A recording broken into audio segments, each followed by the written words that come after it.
Kamu pilih mana? Desain manual atau pakai AI? Mari kita buktiin dengan logo ini. Saat ini lagi ramai soal studio Ghibli dan AI, dan isu para desainer ilustrator bakal rip. Kalau kamu lagi ngalamin bingung mau lanjut belajar ilustrator karena takut AI telah menguasai semuanya, ada baiknya kamu lanjutin deh belajar ilustrator. Karena hasil karya manusia berbeda dengan AI. Hasil dari kamu itu ada rasa. Nah, disitulah energinya. Berbeda dengan AI yang hanya instan. Klik-klik dong langsung jadi. Namun, kamu tetap perlu belajar AI juga dong. Jadikan AI itu alat untuk mempermudah kerjaan kamu. Tetap yakin, jangan takut, karena rezeki itu udah ditentuin Tuhan. Sekarang saya mau cerita sedikit. Beberapa tahun yang lalu, saya juga sempat ragu dan teknologi makin gila. AI makin canggih, tools makin banyak, rasanya kayak ngapain lagi ya belajar gambar manual. Toh nanti bisa generate doang pakai teks. Tapi satu hal yang saya pelajari yaitu cuma alat, bukan pengganti rasa.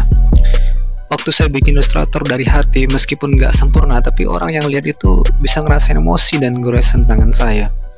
Ada cerita, ada karakter, ada rasa yang nggak bisa diukur sama pixel atau logaritma. AI bisa bikin gambar indah, iya. Tapi kamu yang bikin, jadi gambarnya bernyawa dong. Desainer itu bukan cuma tukang gambar, desainer itu komunikator visual. Kamu yang nyusun pesan, yang ngasih cerita dan ngasih ruh ke dalam karya kamu. Bayangin deh, studio Ghibli itu nggak cuma terkenal karena gambarnya yang halus, tapi karena ceritanya, karena emosinya, karena manusia di baliknya. Dan yang nggak punya rasa, tapi kamu punya. Nah, disinilah pentingnya tetap belajar desain, belajar ilustrasi, belajar rasa. Karena untuk menjadi desainer tuh, kamu harus punya fundamentalnya dulu. Nah, AI itu adalah alat, bukan saingan. Tapi kamu bisa bersinergi dengan AI. Saya pribadi sekarang pakai AI buat bantu kerja lebih cepat. Bikin referensi, nyari inspirasi, warna, komposisi. Tapi detail akhirnya tetap saya yang polis sendiri. Karena hasil akhir tetap perlu rasa manusia. Jadi kalau kamu sekarang lagi belajar ilustrasi, jangan minder, jangan takut kalah. Fokus aja tumbuhin skill kamu. Tambah jam terbang, asah rasa.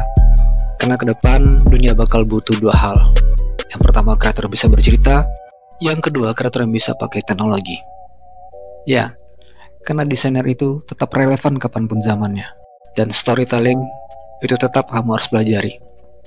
Kamu bisa jadi dua-duanya. Bukan desainer yang takut AI, tapi desainer yang pintar pakai AI. Dan kalau kamu bingung mulai dari mana, yuk kita belajar bareng.